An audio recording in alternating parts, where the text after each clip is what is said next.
Hello everyone and welcome to Best of the Month. This is a show where a range of creators join me to talk about what they've enjoyed board game wise most in the past month. It doesn't need to be a brand new game, some of these have been out for months, years, some of them are new releases though. So let's jump into it and see what others have picked this month. Hi, I'm Barb, Meeple PhD, and my favorite play for January 2024 is The Lost Ruins of Arnak, and in particular, the Lost Expedition expansion for Lost Ruins of Arnak. So this is the second expansion for Lost Ruins, and I liked the game before any of the expansions came out. The first expansion added these leaders, which gave players asymmetric powers, slightly different starting decks, and some cool things to try out and to kind of guide their strategy a little bit. The Missing Expedition adds a couple of more leaders, a bunch more cards, but the thing that we've really been enjoying this past month, and a little bit more than a month, is that it came with a solo and two-player campaign. Now, I know, some of us are getting sick of every single game having to have a campaign, but I already love Lost Ruins, and so does my spouse, so we decided to try out this campaign, and we really enjoyed it. So much so that we struggled with one of the games, and you can either accept a loss or try again, and so we left it set up on our game table for 3 nights in a row as we battled this one scenario 3 different times until we succeeded. The first 2 times we were like so close to succeeding that we couldn't let it go, which I know sounds frustrating, and you can accept the loss and move on, so you don't have to keep replaying like we did, but we were so close. We had to. It became a moral imperative that we succeeded. So in this game, I'm not going to give out any spoilers. There is a storyline going through the different games. What I really enjoyed was that each game took one of the mechanisms, one of the parts of the game, and really highlighted it in a different way. For example, there was one game where you had to beat a lot of the guardians. You really had to focus in on those guardians in order to succeed at the scenario. However, you couldn't ignore the rest of the game, like moving up the research track, because those are ways that you get a lot of points, and you still needed those points. So it was a really cool way to kind of make me try different strategies that I maybe don't try. I kind of get into my little rut. I pick my leader, I figure out what their best, strategy for the game is, and I just kind of hammer in on that. This one made you explore different things about the game, and I really enjoyed that. So for those reasons, the Lost Ruins of Arnak, and in particular the Missing Expedition expansion, are my pick for January 2024. I hope you have a great month gaming. Be sure to go look me up on my YouTube channel, Meeple PhD. I'm also on Blue Sky and Instagram as Meeple PhD. Otherwise, I will see you next time. Hi, this is Amby from Board Game Blitz, and my game of the month for January was Here Fishy Fishy. So this is a children's game, but it's more of an experience of the month because I had hosted a board game day or a board game event for kids at my children's preschool. It was 2 hours. I brought a bunch of games to play with 3- and 4-year-olds. There were some people who had never played games before. So I played Here Fishy Fishy with this one 3-year-old boy who had never played any games before. He was very shy, but we started playing, and then he had the biggest smile on his face. He was having so much fun. He was taking turns passing the fishing rod to someone else. Oh, the game is a magnetic fishing game for 2-year-olds. But yeah, it was so great just seeing his eyes light up and him having so much fun, and he wanted to play more. He was even talking through what color he rolled and what color he was trying to get and stuff. So yeah, it was just so cool being able to introduce him to new board games and seeing him have so much fun, and all the other kids too. Lots of other games were also at the event, but Here Fishy Fishy I think was the one that the kids liked the most that I played with them. So that's my game of January. Hey boardies, welcome to AmassGames. My name is Simon, to bring you Best of the Month for January 2024. This is a game I ordered just before Spiel Essen 2023, so check out my playlist for that. The game in question is this. It is, can't see me now, Wayfarers of the South Tigris, artwork by the Miko. This is a game whereby you're exploring, you're adventuring, you are wayfaring, and what you're looking to do is have one of your 4 unique caravans. Everyone's going to have a unique one each, and it's 1 to 4 player game. And what you're looking to do is get more upgrade tiles on the board board, rolling dice, placing them, so you'll actually know what you're going to be placing first, because you roll at the beginning of the round or beginning of your turn, because there's no limited amount of rounds that there are. And what you'll be doing is triggering everything that you hit. Now, all these boards, like I said, are unique, as you can see. And what you're looking to do is, as you cover these things over, you're going to get those benefits. You can be moving on the track using journaling. These are double-sided boards, so there's 3 of them in total. As you go across, you'll unlock new benefits. And you're going to be getting various cards. You're going to get some cards like these, townsfolk cards. They give you abilities that can slot under various cards, such as land cards. So here you can get certain benefits when you happen to have a camel and a telescope. It gives you more cards, such as space cards, which we'll look into a second, and also influence, because if you have the most influence in the 3 different cities, you also get yourself some points too. So over here we have some C cards. Check out my Tainted Grail video amongst other videos, whereby you can see if you lock things together, you get other benefits too as well, such as more provisions and more silver. And also you can get various points for various things on city cards and also land cards. So the more the better. And lastly, space cards I mentioned. So if you get these cards, these are points at the end, things to work towards, such as getting the most influence in, and I think this is the science zone, but there's science, economy, and I think astronomy or something like that. But there's 3 different zones whereby you're trying to get influence, and you'll get bonuses as well. But again, you'll need other cards to do that too. So it's a dice placement game. It's a worker placement game. You're going to start off with some workers each, but you cannot place them out initially, or if you do place them out, you might lose them. These are public workers as well. So that's basically how the game's going to go. You're going to play until someone reaches the end of that track, and then everyone's going to take one more turn. You're going to take one more turn, and that's it. Very fun game. That's a classic kind of Euro feel game to it. Lots of fun elements in there too as well though. I found people really have enjoyed it, and they kept saying when can we play it next, which in fact is going to be today. I was going to leave this set up for you, but I have been doing lots of other videos already this morning. So hopefully you found it of interest. Obviously do like, subscribe to the notification bell, and let me know your thoughts for the next one, which of course will be in February. Speak to you again soon, but for now, back to the table. My best of the month is a game that's been on the shelf for a while. It's been getting off the shelf more and more, and actually I really have enjoyed it in January, and that is Caesar Sees Rome in 20 minutes. It's a really sort of slightly lucky, but definitely got some tactics and strategy in there, 2-player game. You're going to be pulling these little tokens from a bag, so you've only got at the start of the game 2. You might be able to get 3 or 4 or whatever out behind your screen, and that's what you're choosing from. You know there's maybe some good tiles in the bag that you're going to be pulling out that are strong, but you may or may not have pulled them out. So you've got to work with limited choices to try and take over parts of the map. Now it's got this really cool system of when you place a token down, well, sometimes you're finishing off an area, so that means you get the bonus token, but just because you've finished the area off doesn't mean you've won it. And just because you've won it doesn't mean you get that bonus token. It's whoever finishes it gets the bonus. So sometimes you end up finishing off an area that is giving its control to your opponent, because the bonus is worth it. Maybe it's taking another turn. Maybe it's having the ability to have more tokens behind your screen. And the game's really interesting. The first few plays you play of it, it's just sort of splattered here, there and everywhere. And as you play more and more, it starts to be less what is a good move for me and what is going to be a bad move to line my opponent up for something really cool. And you've got some great choices where it's like, if I put this token down here, they're going to gain control of that. That's not too bad. But if I put it over here, they'd gain control of this and this. Yeah, let's put the token over here. Or maybe you can find somewhere else on the board to sort of smuggle that in, claim something for yourself, or just make it that nothing is able to be claimed on your opponent's turn. And it's a really cool 2-player game. It's completely abstracted from, you know, actually being a war around Rome, but it's still pretty cool. And as with the name, Sees Rome in 20 minutes, well, actually, it's normally Sees Rome in about 15, and you're done, and normally you're going again. So I've really enjoyed Caesar. It's been an absolute sort of joy to play when it's hit the table, and it will certainly be hitting the table more. I'm hoping Blitzkrieg is up here. We're going to try and sort of play that one next time, I think, and we'll see if World War II sort of stands up to Rome.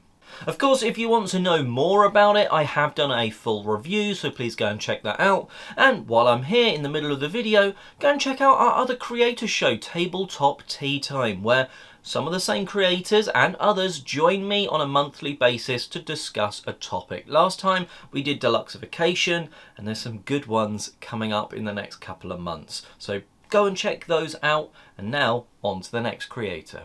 Game I really enjoyed so far this year has been Apiary. Now, I kind of think we knew we were going to like this before we even played it, and that's for a number of reasons. It's Stomar. Check. Stomar very rarely put a foot wrong as far as we're concerned. There's some we like more than others, obviously, but they very rarely make a game that we don't really enjoy. They definitely hit our wheelhouse. And a friend of ours played it. He messaged us saying, I've tabled Apiary, you're going to love it. And we really, really did. This is just a really fun worker placement with a kind of, you need a twist because there's so many worker placement games. And this one is all about strength of bees, because as you are placing your various bees around the different space areas to upgrade your spaceship or to get various resources to complete objectives, as you're doing that, your bees are becoming more and more powerful. But as you place them on occupied spaces on the worker placement, you're shuffling the bees down. And as they come off the board, they increase in power. Now that sounds great, doesn't it? You'll be able to do stronger actions. You'll be able to go to the spaces and perform ideally the 4 strength action, which will get a really good bonus. But as soon as you do, that bee kind of goes into hibernation and you can't use it anymore. Yeah, you've got to refresh and start them again to get... And it's interesting how you manage that, because there was one point in our first game that we played where I somehow, that kind of happened simultaneously with a few of my bees, and then I kind of didn't really have many bees to work with because I hadn't done the puzzle well. So now that I know I've made that mistake, I'll be improving on that in more and more plays as we go. But so a really nice puzzle is how you manage those resources, the bees and all the different things to get what you need done. There's a slight amount of asymmetry, but not any, so it's confusing. I feel it's one of those games that yields better results the more you play it. As you said, you always have the first game you play as a kind of learning experience, but learning it through the dice out was fantastic. Great, yes. A really great way to get up and going and actually play a game without having to get really heavy into the rules. I can see this being higher and higher on my list of favourite games the more we play it. And I'm keen to see how it plays. Yes. Super easy. But I'm keen to see how it plays at bigger player counts, because it's one of those clever games that have 2 different sides of the board, one for less players, one for the full quota. And as you are obviously placing things out on the worker, placing things, shuffling things down, that's going to be a lot more hectic with bigger players placing, going for the great opening spots and competition for those. And as that has got a repercussion on your future turns, it's going to be interesting to see how you shuffle through the bees quicker and what that means for a gameplay, how different it plays at 4, for example. Yeah, it'd be interesting to compare. This has been great. It was a fantastic game. And my game this month is Bristol. Now let me check the year. 1350. It's the Black Death, and you'll have to get yourself in a cart and you've got to get through town to get out of town. Just got to escape Bristol. And Bristol's a dirty city, it turns out. There's a lot of germs about in that city, and you don't really want to share your cart with anyone because it can be risky if you sort of mingle with people a little bit too much. But this is a fun game. I think it plays up to about 9, and it's quite quick, sort of 20-ish minutes, and really fun, sort of almost. It's not quite party, but that is, and it doesn't feel like social deduction-y. It kind of feels a little bit sort of push your lucky, but you are trying to read people and try and see, have they got the Black Death? Are they starting to get hives on their neck and sort of some dodgy, or they've just got a little bit of a sneeze and they're okay. It's got sweats. It's got a bit of a cough. It's not plaguey. It's fine. It's just a cough. And you can really sort of ham it up and play into the roles of it and make it quite a fun event around the table, particularly if you're managing to play with a high number. That really adds the sort of fun and life to the game. And I think you kind of need that abandon banter around the table to make it great. And we played, I think, with 4 or 5 of us. 5. She had an odd number. Yes. Because I was hanging about in a cart of my own. You were, yes. And that gave a whole different kind of dynamic to it, because obviously you're rolling the dice and getting to choose which you re-roll. So when you've got 2 people in the cart, you're kind of working almost together. Yeah. Whereas I was on my own trying to make the dice work for me, which meant I was kind of lagging behind, although I felt I was safe from your plaguey carts. Yeah, you didn't have quite the snivels that we had, but you were a little bit slower getting through town. And luckily I was in the front cart, and my... Your cart mate. My cart mate, yes, that's what we're calling them.